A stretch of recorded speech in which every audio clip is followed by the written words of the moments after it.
Boa noite a todos. Meu nome é Pablo, eu sou médico nefrologista, atuando principalmente com pacientes gravemente enfermos, e eu me sinto muito honrado de poder conversar com vocês sobre as indicações de diálise na injúria renal aguda. E eu aproveito esse momento para agradecer aos organizadores pelo convite para participar desse evento.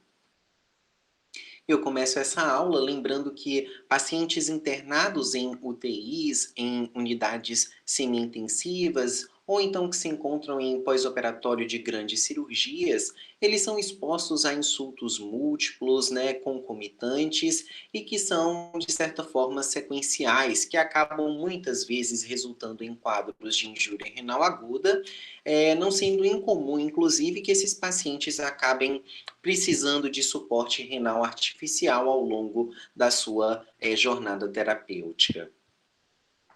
E nesse contexto, diversas perguntas elas acabam surgindo na cabeça do médico para que uma tomada de decisão seja assertiva. Tá? Então, quando iniciar a diálise, por que dialisar, como dialisar, quanto de diálise ofertar, né, em que frequência isso deve ser feito e, finalmente, até quando devemos dialisar esse paciente. E nessa aula nós vamos focar aqui no quando iniciar essa terapia. E a inexistência, né, de dados que sejam suficientemente sólidos para orientar muitas dessas questões acabam contribuindo para que essas decisões elas continuem sendo tomadas levando em consideração a situação clínica do paciente, né, as necessidades desse paciente, o estado hemodinâmico, o grau de hipercatabolismo, né, e as falências associadas. E nesse sentido, as decisões, né, elas acabam apresentando variações que são muito importantes entre os nossos colegas, né, porque acaba dependendo quase que inteiramente da interpretação desses colegas dos dados clínicos dos pacientes. E quando nós pensamos nos objetivos do suporte renal artificial na injúria renal aguda, nós acabamos lembrando da correção de distúrbios ácido-básicos e eletrolíticos, né, no ajuste da volemia desse paciente e na remoção de algumas toxinas. Mas quando a gente pensa no doente crítico em si, nós devemos começar também a considerar a relação entre a demanda desse paciente e a capacidade que ele possui. Nesses pacientes, a doença crítica ela acaba atingindo tamanha gravidade que acaba ultrapassando a reserva fisiológica desse indivíduo. E nesse contexto, existe um aumento da demanda, né, que acontece devido a essa doença crítica e a diversas agressões que vão surgindo ao longo dessa trajetória. E por outro lado, vai existir aí uma queda da capacidade funcional desse indivíduo em responder a essas necessidades aumentadas. Além disso, muitas vezes diversos outros fatores, como por exemplo a idade, né, e as comorbidades desse paciente, acabam tornando esse indivíduo ainda mais frágil, tal que acaba contribuindo de forma decisiva para a redução aí da capacidade desse indivíduo. E nessas situações onde eu tenho um aumento da demanda, além dessa capacidade, né, renal do paciente, acaba sendo é necessário iniciar suporte renal artificial para esse paciente.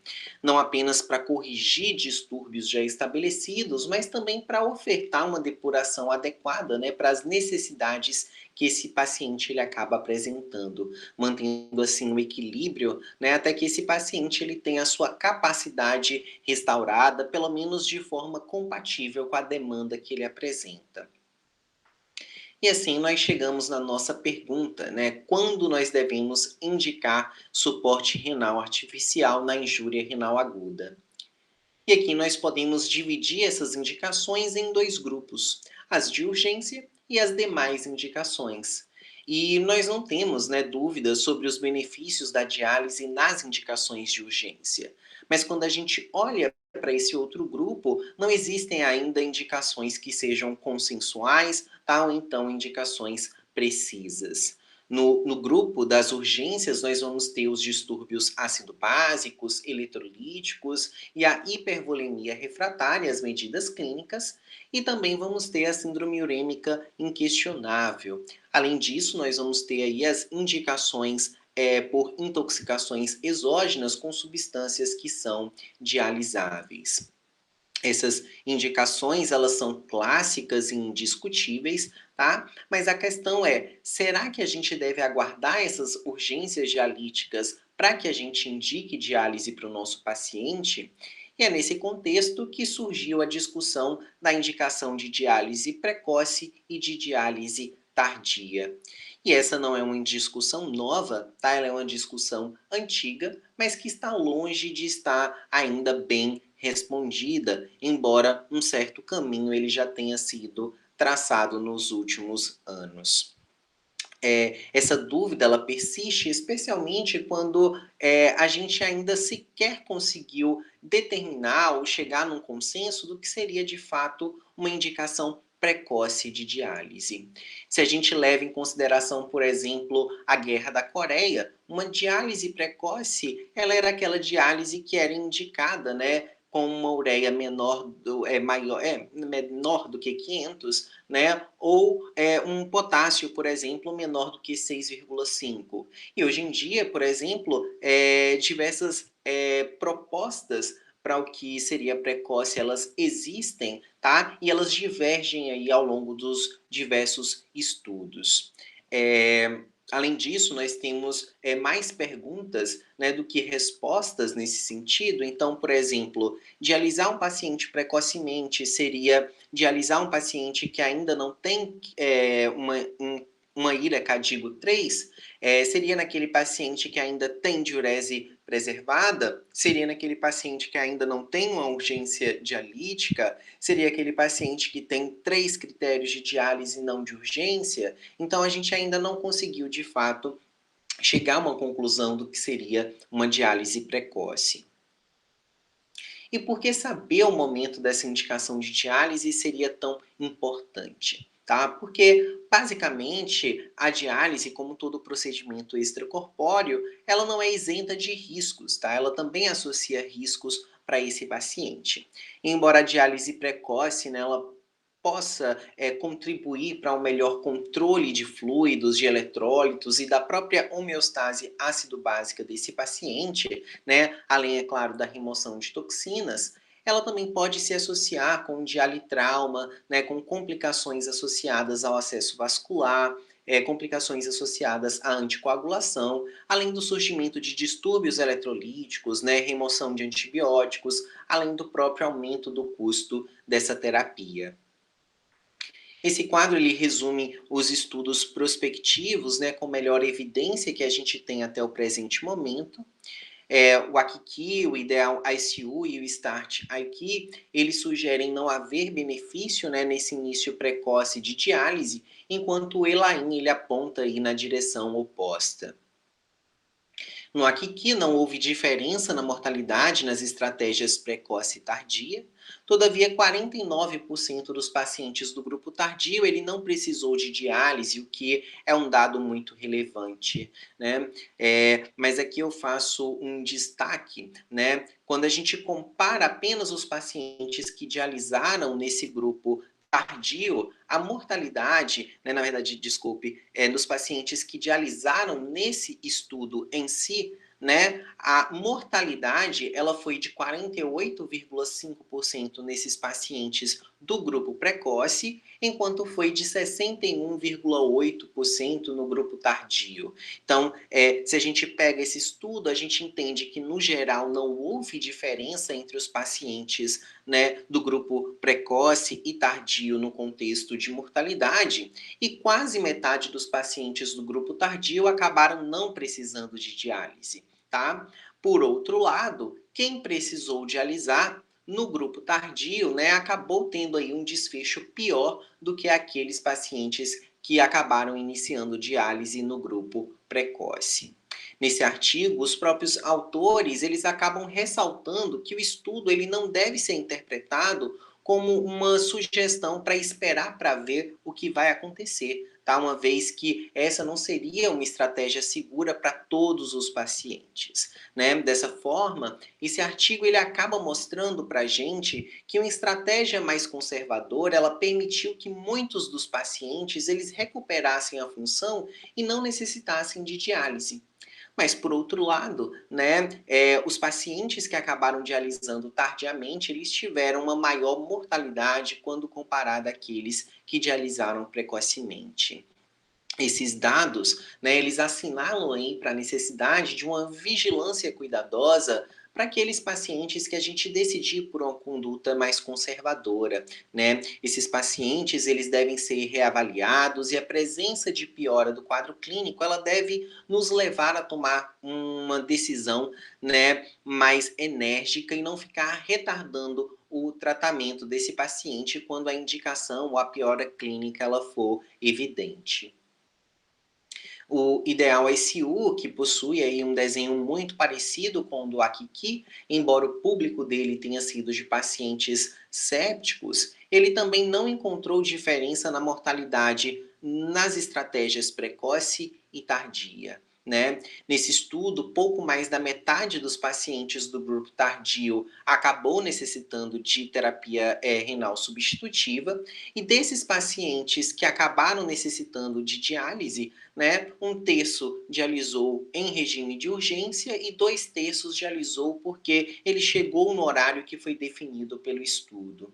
E quando a gente compara esses pacientes da estratégia tardia que iniciaram diálise em urgência com aqueles que iniciaram diálise fora das indicações de urgência, a mortalidade ela foi diferente. Tá? Ela foi menor naqueles pacientes que iniciaram a diálise, tá? Mesmo tardiamente, né? Fora do regime de urgência.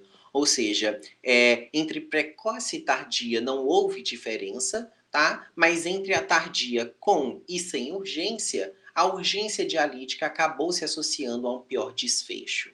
Então, o estudo Ideal ICU, ele acaba reforçando um pouco do que foi observado no Akiki, né? Uma estratégia tardia, ela não significa necessariamente que a gente deve aguardar o aparecimento de uma urgência dialítica para que a gente indique a diálise para esse paciente. O START aqui, né, que é o maior de todos os estudos e é o mais recente, inclusive, ele também não evidenciou uma diferença na mortalidade quando a gente compara as estratégias precoce com a estratégia tardia. Nem mesmo quando a gente compara aí os subgrupos desse estudo.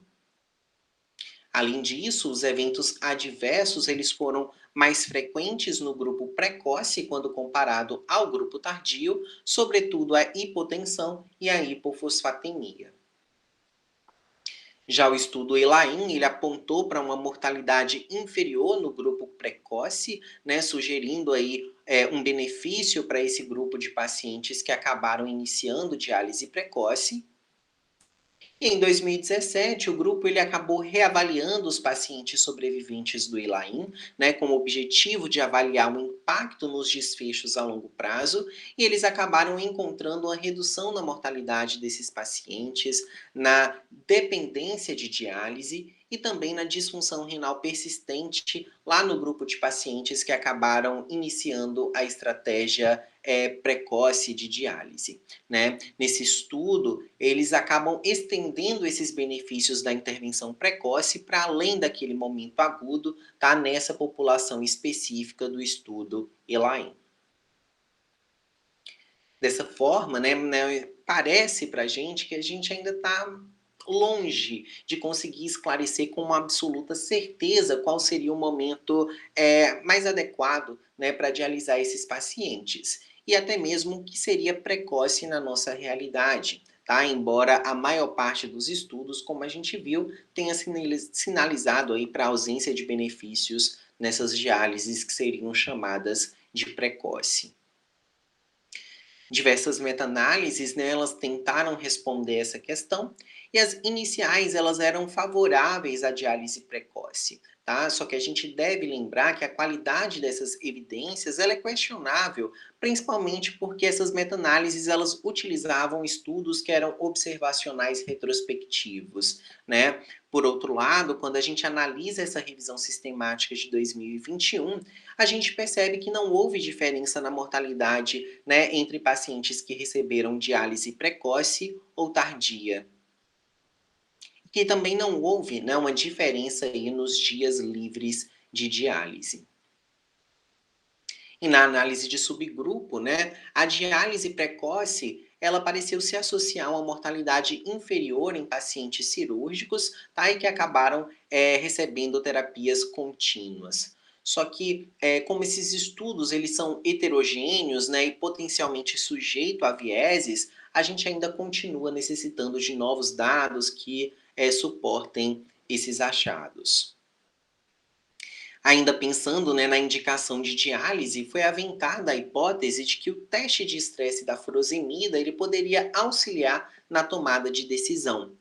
Para quem não se recorda, no teste de estresse da furosemida é realizada a infusão de 1 a 1,5 miligrama por quilo de furosemida IV para os pacientes ou hipervolêmicos, tá? A gente não faz esse teste em pacientes hipovolêmicos e seriam considerados respondedores aqueles pacientes que urinarem mais de 200 ml após a infusão de furosemida, né? Após 2 horas dessa infusão da furosemida. E nesse estudo, eles pegaram os pacientes que não responderam ao teste de estresse da furosemida e randomizaram em 2 grupos. O grupo de diálise precoce seria aquele paciente que ele foi submetido à diálise até 6 horas após a falha do teste, tá? E a diálise tardia, ela foi aquela diálise que seria executada apenas quando o paciente apresentasse critérios de urgência dialítica. Na análise, tá, como a gente pode observar nesse gráfico, não houve diferença na mortalidade entre os grupos precoce e tardio. Tá? Além disso, não houve diferença no balanço hídrico em 7 dias, né, e na dependência de diálise em 28 dias. Ou seja, de forma isolada, tá, a ausência de resposta ao teste de estresse da furosemida não foi capaz de determinar o momento da diálise, se ela seria precoce ou se ela seria tardia. Por outro lado, né, eu sinalizo os achados dessa tabela, tá? Onde foram comparados os pacientes que responderam ao teste da furosemida com aqueles que não responderam ao teste. E o que a gente observa é que 87% dos pacientes que não responderam ao teste, eles acabaram necessitando de diálise, enquanto apenas 13% daqueles que responderam ao teste, eles acabaram necessitando de diálise. Ou seja, o teste ele foi capaz de diferenciar quem iria precisar de diálise, embora ele não tenha conseguido determinar exatamente o momento para que essa indicação ela fosse realizada. Já nesse estudo, tá, os autores eles criaram uma ferramenta chamada SCAMPS, que distribuía, né, os critérios de diálise em 3 colunas: a mais urgente, a menos urgente e a não urgente. Nessa primeira coluna, a marcação de qualquer um dos itens seria indicativo de diálise de urgência. Já na segunda coluna, 3 ou mais itens assinalados também indicariam diálise de urgência, enquanto 1 a 2 assinalados nessa segunda coluna ou todos os itens assinalados na terceira coluna, eles não recomendariam diálise. E note aqui que os critérios da coluna 2, eles se assemelham a muitos dos critérios, né, dos parâmetros de urgência dialítica que foram empregados, né, nesses estudos de diálise precoce e tardia, e que aqui no SCAMPS ele aparece como pouco urgente. Tá? Note como existe ainda uma discrepância do que seria precoce, tardio, o que seria urgente ou não. E quando a gente avalia os resultados, notem que quando o SCAMPS ele recomendava não dialisar, 98% dos nefrologistas eles concordavam com essa recomendação do SCAMPS. E por outro lado, né, quando o SCAMPS ele recomendava dialisar o paciente, apenas 43% acabou concordando com o SCAMPS, né, apesar dos critérios apresentados eles serem compatíveis com o de urgência dialítica. E a principal justificativa dos nefrologistas para não dialisar esses pacientes foi, eu acho que esse paciente ele pode recuperar espontaneamente a função. E nesse contexto fica o questionamento, né? Nós nefrologistas sabemos de fato quando o paciente ele vai recuperar a função? E parece que não, né? Quando os pacientes eles foram separados em dois grupos, um com alta mortalidade predita e o outro com uma mortalidade predita menor, a gente pôde observar que nos pacientes com alta mortalidade predita, aderir ou não ao SCAMPS, ele não apresentou diferença na mortalidade hospitalar, ao passo em que nos pacientes com baixa predição para a mortalidade, a não adesão ao SCAMPS acabou se associando a uma mortalidade muito maior. E isso aponta para a necessidade de estabelecer critérios objetivos para o início da diálise que vão além da nossa impressão pessoal, né, da possibilidade de recuperação da função renal. E se a gente resume o que a gente viu até aqui, quando eu devo indicar diálise na injúria renal aguda?